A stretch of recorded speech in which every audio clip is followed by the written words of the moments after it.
Hello, this is Molly Reamer with 30 Days of Goddess in Bridget's Grove, sitting out here on my deck on a very humid day with the last raindrops falling and some lovely bird song in the air. So today we are using the Goddess Guidance Oracle from Doreen Virtue, as well as the Rooted Woman Oracle from Sharon Blackie, and then some cards from the Daily Practice deck. I decided to kind of go back to our roots with these little mini rituals and use the Daily Practice deck. I haven't used that in a while. I did want to acknowledge that I've decided I'm going to go ahead and I'm working on Earth Runes this year, which is a new Oracle card system.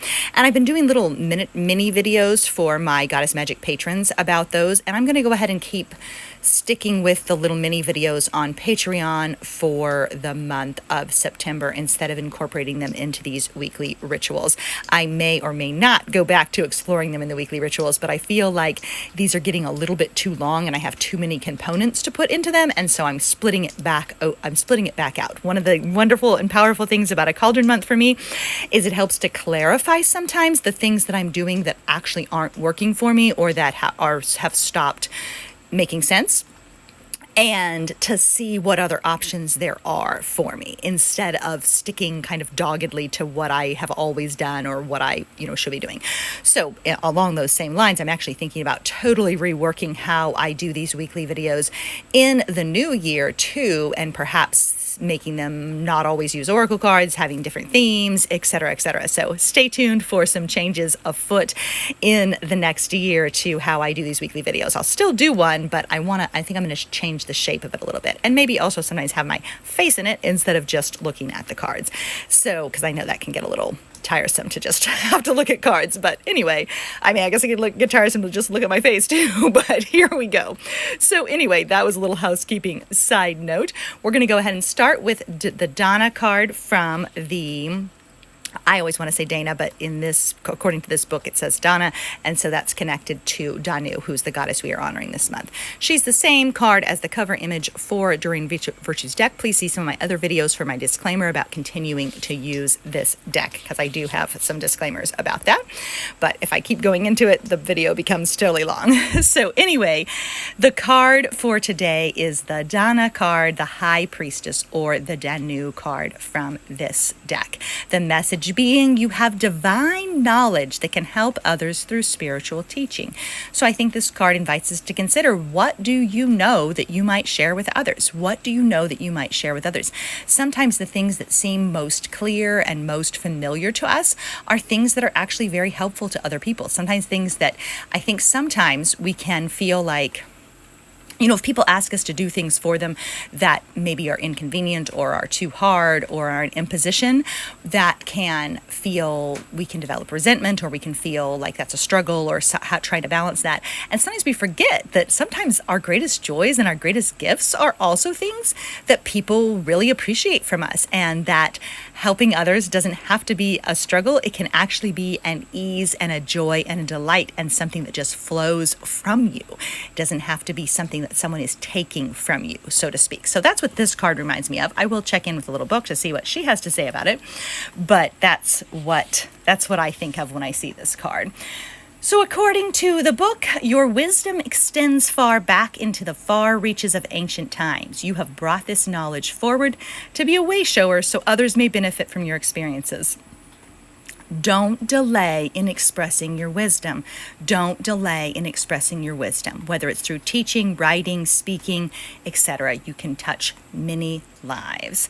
And so there are various meanings for this card. You might want to think about leading a workshop, writing a book or an article, starting a Substack or a blog, looking for opportunities to teach, giving a presentation somewhere, participating in a community group. I go to Silent Book Club and I go to Writers Club at my local library. Both of those are very important to me.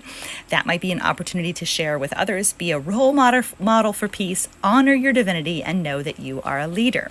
So her information about Danu is that Danu is the most ancient of Celtic goddesses, extending to the pre-Gaelic times of Ireland.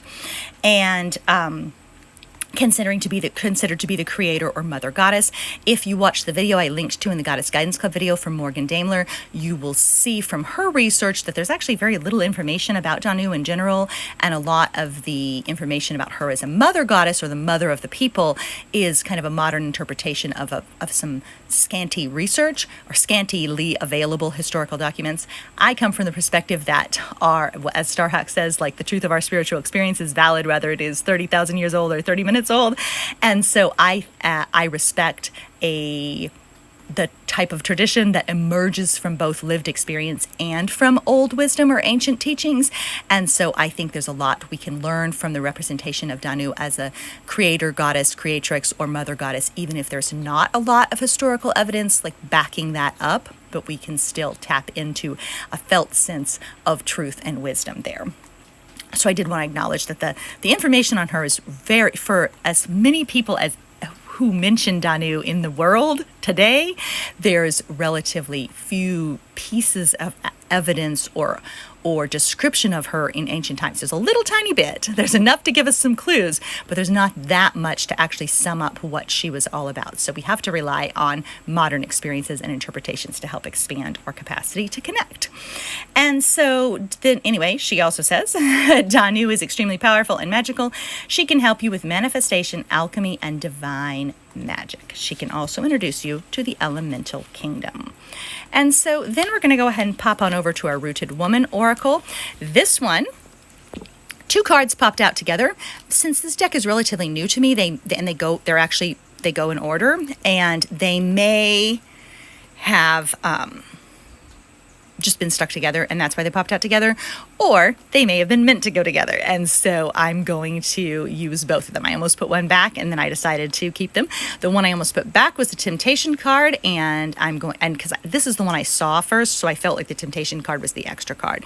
So we got Temptation and we got the Crossroads. And I thought about what I've said in some past videos about we may be tempted to set up camp in the crossroads and to refuse to move forward. So is there a way in your life where you are stuck at the crossroads, where you're refusing to move forward? Are you succumbing to temptation to set up camp in the crossroads and not take action, not move, not choose a way forward? This can be especially relevant coming out of a cauldron month, stepping out of the cauldron and into the flow. And also, as I said in our September video, this time period between the cauldron and the cave, it can be tempting to just wait, to just stop. And really, we're being invited to deepen. We're being invited to replenish. We're being invited to renew. We're being invited to choose. We're being invited to look with clarity upon our lives and decide which way to go. So that said, let's check in with what the Rooted Woman Oracle book actually says about those cards. And about temptation, she says that at some time during the heroine's journey, we will come up against one or more great temptations. We might encounter situations or people that will seduce us away from our true path and lead us to make decisions which prevent us from completing the journey. Temptation often comes in the form of an easy way out. I wrote a poem some years ago that was published in one of Girl God's anthologies, her Morrigan anthology, that basically said, what if staying safe and comfortable is not where you're meant to be? What if, so safe and comfortable are great, and we all deserve safety and comfort.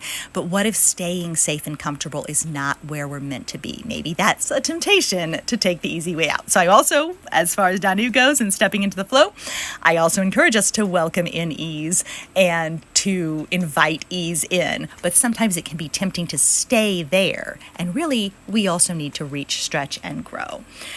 So it can be the seductive snare of an easy life, a nice house, a well-paid job, security rather than uncertainty. Sometimes it presents itself in the form of a partner who, while seeming very attractive, will hurt us or who does not share our values. Each one of these temptations will present itself to us in its own unique basket of quandaries, and it will be hard to navigate through the choices we need to make.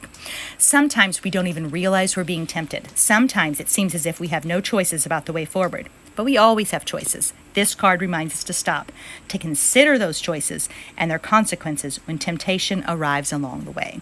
So do you feel like you might feel like you have no choice or you don't know which way to go forward? And so that card might be asking you to look at that and the fact, what choices do you have? So then tapping on into the Crossroads. I love this card. It's so evocative. And so there at the Crossroads. Let's see what Sharon has to say about that one. And I got to get it because I went the wrong direction in the book. with my one little hand. Okay, so at the crossroads. The crossroads is a liminal space, the one where goddesses and otherworldly beings might linger. It's a site where sacred encounters take place with friends, strangers, and perhaps with beings from outside of our reality. You might encounter your ancestors there. Approach it in a spirit of both reverence and caution. To arrive at the crossroads is to arrive at a choice point. You might hesitate and hover for a while, but you cannot stay there forever, just like I already said. Eventually, you'll be forced to make a decision. As a consequence of the path you choose to take here, your life will be forever changed. But the path you should take is rarely obvious, and the events that might follow from your choice are unpredictable. So the crossroads can represent a point at which you are not in control. But change is both inevitable and undiscoverable. Don't fear it. Listen to what you encounter at the crossroads, and then trust yourself to make the choice. There are no wrong choices at the crossroads. Every path holds out the promise of a homecoming. And wherever you might find yourself traveling, you'll learn something important and necessary from the experience. And that's one of the things I said when I spoke about the crossroads in a previous video, is that I think sometimes there can be fear that holds us back, but we can always go back. Like, we can always return to the crossroads. So once we choose a way forward, we might also approach a new crossroads. But it's not necessarily a permanent decision to choose a way. It's not necessarily a permanent decision to choose a way, but we do have to choose a way. Okay, so tapping in now to our 30 Days of Goddess Daily Practice deck. Let's see, and this is getting a little long, I acknowledge. Magic. So may you remember that there is magic everywhere, and that you can tap into it, that you can source from it, and that you can take a long replenishing drink of it. There is magic everywhere. A practice, anoint yourself with oil or water. That can be a really powerful practice. I would encourage you to also offer yourself a body blessing. So, may I be blessed with clear sight. May I be, blessed with an open heart. May I be blessed with a creative mind, that kind of thing, as you anoint yourself. And then our prayer to close today's ritual. So deep breath. May I trust my body as a sacred site of love and pleasure. May I serve as temple guardian, brave eyes, bold feet, strong voice, wise heart, tender hands at all. So, may you trust your body as a sacred site of love and pleasure. May you serve as temple guardian. May you trust yourself to choose to find your own way. May you remember that there is magic everywhere, and that you hold wisdom that you can draw from and that you can offer to others. Thanks so much for being here. Keep living your magic. Bye-bye.